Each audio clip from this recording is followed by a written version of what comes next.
Hello and welcome to the Week 4 recap. This week, the games that matter that I had picked out went a little better than last week, but overall my picks did not go well. We're going to start with number 5 Clemson at Georgia Tech. That was a Thursday night game. I picked Clemson to win that one, and they did pretty handily. It was a 26-7 final. It was 23-0 at halftime, so Clemson led up in the second half. Next was USC at number 24 Utah. I had picked Utah to win this one, and they did pull out the win with a stylish fashion, getting a last-second touchdown to take the lead. Next was Penn State at number 4 Michigan, and as I thought, Penn State's not ready to compete with Michigan at this point. Michigan ran away with it. Next was Kent State at Alabama, number 1. Alabama didn't even need to play this game. It was 48-0 final. It wasn't even going to be a competition. Next was number 12 Georgia at number 19 Ole Miss, or number 23 Ole Miss. They were 23 at this point. They changed the rankings on me when I wrote this down. Ole Miss won this game like I thought they would at home. I didn't think they'd blow Georgia out like they did, though. Georgia clearly showed them they're not ready to compete in the SEC at this point in time. Next was number 19 Florida at number 14 Tennessee. I got this game wrong. I had picked Florida to win it on the road, but Tennessee came back from a 21-0 deficit and scored, I believe, 38 points unanswered to win the game 38-21. The next game on my list was number 13 Florida State at South Florida. I had picked Florida State to win this one, and they did, but they didn't look too good on defense. They looked great on offense, scored 55 points, but they also let up 35 on defense, so it was a little bit of give and take. Next was number 11 Wisconsin at number 8 Michigan State. I had Michigan State winning this game. However, Wisconsin surprised me, not that they won, but that they won so big. It was 30-6. That was a Wisconsin win, so I did not see that one coming. Next was number 18 LSU at Auburn. I had Auburn winning this game at home. I think they'd lost 2 really close games to 2 really good opponents, and I think beating LSU was just their push to get this season going back in the right direction. However, it cost LSU a lot.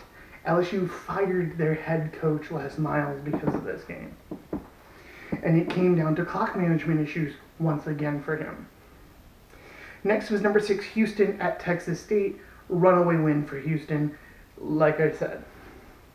Next was Oklahoma State at number 16 Baylor. And just like I thought, Oklahoma State put up some good points, but in the end they weren't able to keep up with Baylor. Next was number 20 Nebraska at Northwestern. Northwestern kept this game close for a fairly long time, but in the end it was a 24-13 win for Nebraska. Number 7 Stanford at UCLA. Don't let the score of that game confuse you as to it being a runaway for Stanford.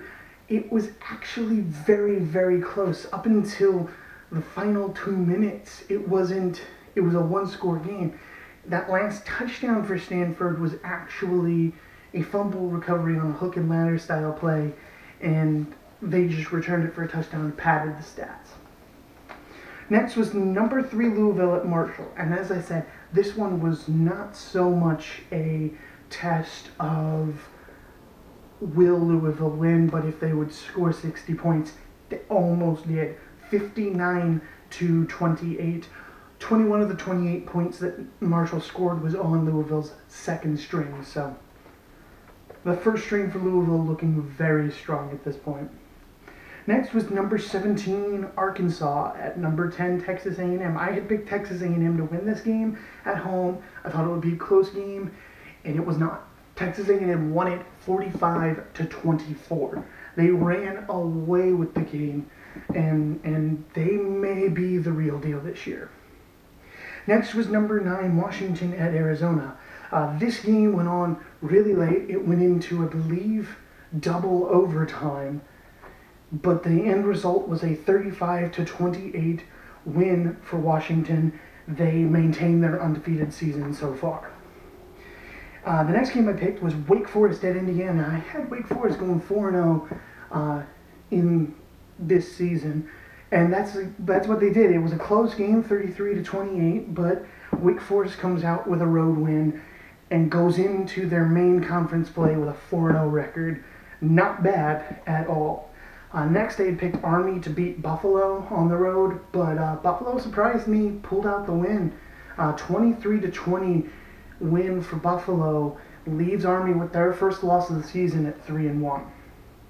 Next was California at Arizona State. I picked Arizona State to win this game. I thought it would be a shootout, and boy was it. 51-41 was the final. Lots of points scored in this game, and Arizona comes out with the home win in conference. Next, and last on my list, was Georgia Southern at Western Michigan. I had Western Michigan winning this game, creeping up into the top 25.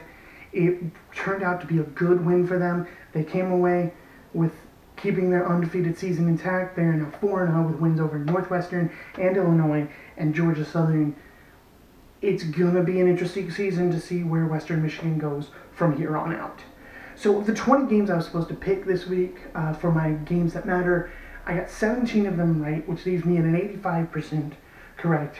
On the year so far, I have 70 of the 85 games that I've picked correct at an 82.4% correct rate. However, as I mentioned before, this week was not kind to me overall. Well, those numbers look pretty good. Overall, I only got 39 of 59 correct, which leaves me at a 66.1% correct rate. It's not where I want to be. It broke my streak of 80% correct for the first 3 weeks. I'm hoping to do a little better next week, but we'll see how that goes. Thanks for tuning in, guys. I'm going to be posting a video later in this week with my games that matter for week 5.